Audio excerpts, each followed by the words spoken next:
তৈরি পোশাক খাতে বিদ্যমান কাঠামোতে জবাবদিহিতা না থাকায় শ্রমিকের অধিকার নিশ্চিত হচ্ছে না উল্লেখ করে সব কারখানায় ট্রেড ইউনিয়ন চালুর কথা বলছে বেসরকারি গবেষণা সংস্থা সিপিডি। তবে এর কারণে কারখানা বন্ধ হচ্ছে বলে অভিযোগ করেছেন বিজিএমইএ এর সব। রানা প্লাজা ট্র্যাজেডির 4 বছরে এক আলোচনা সভায় শ্রম সচিব জানান, ইপিজেডে ট্রেড ইউনিয়ন চালুর চাপ থাকায় সরকার আইন পুনর্মূল্যায়নের কাজ করছে। 80-র দশকে শুরুর পর দিনে দিনে শক্ত ভিতের ওপর দাঁড়িয়েছে তৈরি পোশাক খাত। রপ্তানি বেড়ে $28 বিলিয়ন। তবে তাজরিন ও রানা প্লাজার মতো বিপর্যয় চাপে ফেলেছে দেশের প্রধান এই রপ্তানি খাতকে। সিপিডি বলছে, বিদ্যমান কাঠামোতে $5 পোশাক $25 বিক্রি হলেও ন্যায্য মজুরি পায় না শ্রমিক। এজন্য বিদেশি ক্রেতা থেকে শুরু করে সরকার ও মালিক পক্ষের জবাবদিহিতার অভাবকে দায়ী করছে সংস্থাটি। সুপারিশ করেছে ট্রেড ইউনিয়ন চালুর।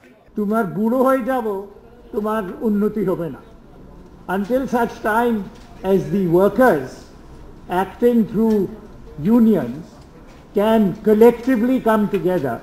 জবাবে ট্রেড ইউনিয়নের কারণে কারখানা বন্ধের উদাহরণ তুলে ধরে বিজিএমইএ। এখন পর্যন্ত বাংলাদেশে ট্রেড ইউনিয়ন সাকসেসফুল হয় নাই। 591টা ট্রেড ইউনিয়নের রেজিস্ট্রেশন হয়েছে। এই 591 ট্রেড ইউনিয়ন রেজিস্ট্রেশন হওয়ার পরে তার মধ্যে এই মুহূর্তে মাত্র 260টা ফ্যাক্টরি চলছে, বাকিগুলা বন্ধ হয়ে গেছে। কেন বন্ধ হয়ে গেছে?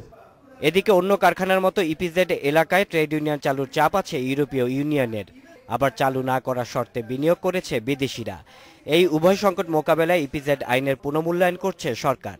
Prime minister office for review it again. আইনটি মূল্যায়নের জন্য প্রধানমন্ত্রী দপ্তরে আছে।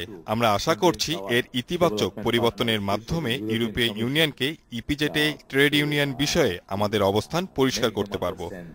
Our mindset regarding EPZ activities. সিপিডির গবেষণায় আরও বলা হয়েছে, রানা প্লাজা ট্র্যাজেডিতে ক্ষতিগ্রস্ত অনেক শ্রমিকই পর্যাপ্ত ক্ষতিপূরণ পাননি, আর সে কারণে পুনর্বাসনের প্রক্রিয়াকে প্রাতিষ্ঠানিক করার সুপারিশ সংস্থাটির।